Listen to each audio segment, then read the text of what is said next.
Attention, interro surprise. Quel est le meilleur film d'action de l'histoire du cinéma?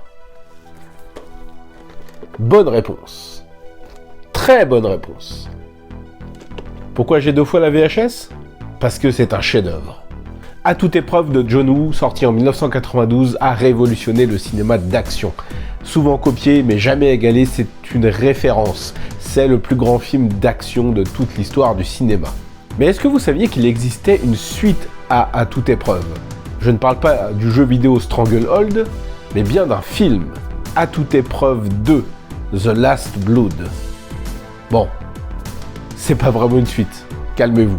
C'est réalisé par Wong Jing et c'est sorti 1 an avant À toute épreuve.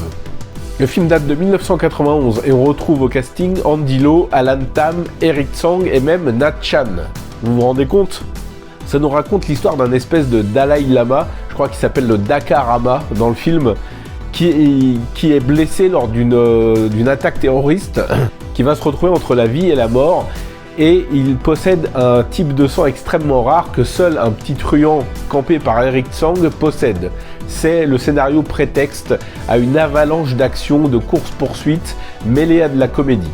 Alors c'est bien évidemment pas du tout une suite à toute épreuve, mais le film s'appelle The Last Blood Hardboiled 2. Voilà, il a été marketé comme ça, sans doute après l'énorme succès du film de John Woo. Voilà, il a été distribué comme ça, mais ça n'a absolument rien à voir. Toutefois, ça reste une œuvre à découvrir. C'est extrêmement sympathique, c'est très rythmé, il y a un bon casting, on ne s'ennuie pas, il y a beaucoup de démesures et quelques belles cascades bien troussées.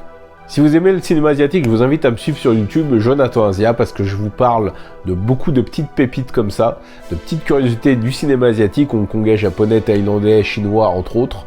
Donc n'hésitez pas. On se retrouve très vite.